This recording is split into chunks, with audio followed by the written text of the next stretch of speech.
સફળતા આ એક એવી આંધળી દોડ છે ને કે એની અંદર બધા પેલું કહેવાય ને કે ઘેટા એકની પાછળ એક જાય છે.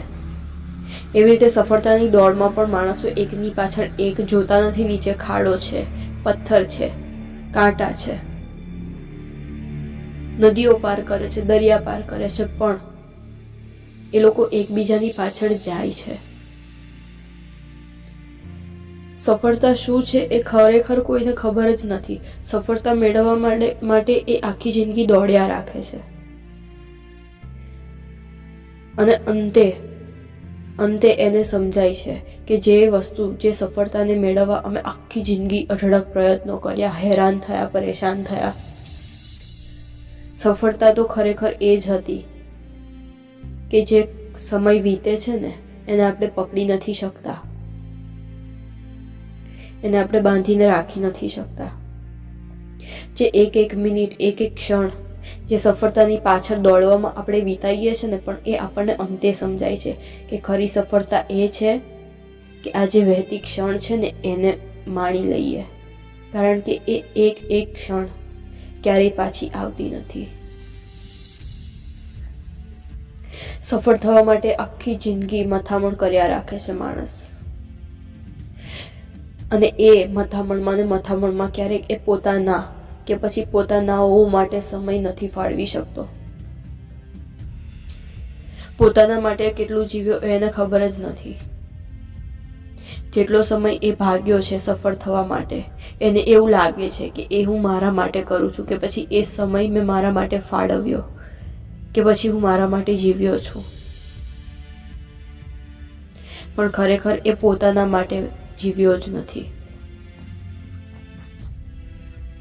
અંતે જ્યારે એવું થાય કે લાય હવે હું થોડુંક પોતાના માટે પણ જીવી લઉં, ત્યારે શરીર સાથ નથી આપતું.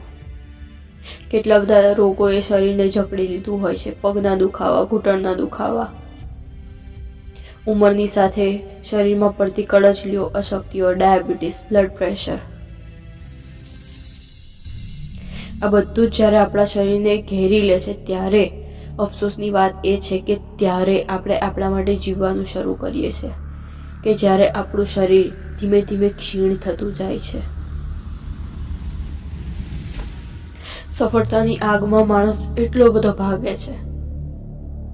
ખરેખર મનુષ્ય માટે સફળતા પોતાનો સંબંધ કે પોતાનું જીવન નથી, કે જે ક્ષણ આપણે પોતાના માટે જીવીએ છીએ, કે જે ક્ષણ આપણે આપણાઓ કે આપણા પોતાનાઓ માટે જીવીએ છીએ. મનુષ્ય માટે ખરેખર સફળતાનો મતલબ પૈસા બની ગયો છે. એને એવું લાગે છે કે પૈસા હાસિલ થઈ જવાનું મતલબ સફળતા છે. અઢળક પૈસા મેળવીને એવું ઈચ્છે છે, એવું માને છે પોતાની જાતને કે યસ આઈ એમ સક્સેસફુલ, હું સફળ થઈ ચૂક્યો છું. પણ ક્યાંક ને ક્યાંક એ પૈસા કમાવા કે મેળવવાની દોડમાં અંતે એ એટલો બધો ઘાયલ થઈ ગયો હોય છે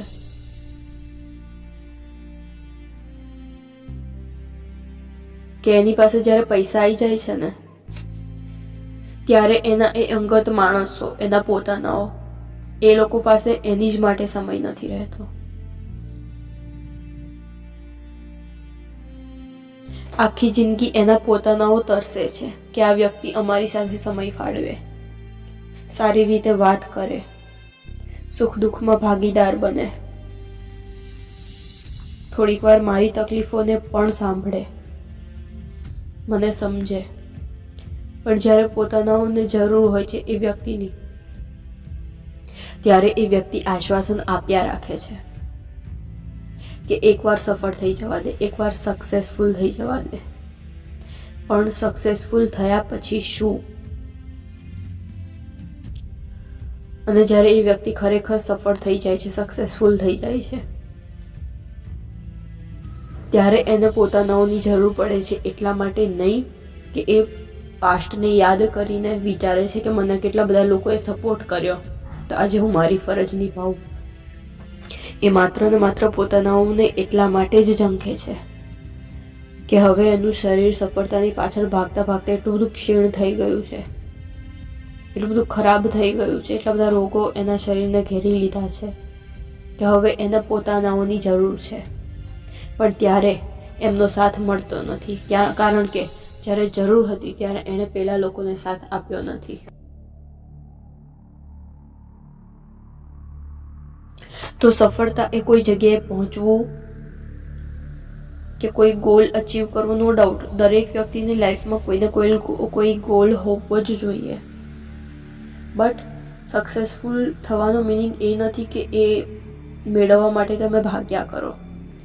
રિયલ સક્સેસફુલ માણસ એ છે કે જે એ ગોલ અચીવ કરવા માટે ભાગે તો છે, પણ એ જે રસ્તો છે ને, વન વે હાઈવે, મેં મારા ગયા વિડીયોમાં બી કીધું હતું કે એ જે આખી સફર છે ને, આખી જર્ની, એને એન્જોય કરે છે, કે જેથી કરીને એ સક્સેસફુલ થાય પછી એનું શરીર સાથ આપે ના આપે એને અફસોસ ના રહે કોઈ જાતનો. અને ખરેખર સફળ પુરુષ, સક્સેસફુલ પર્સન ઇઝ ધેટ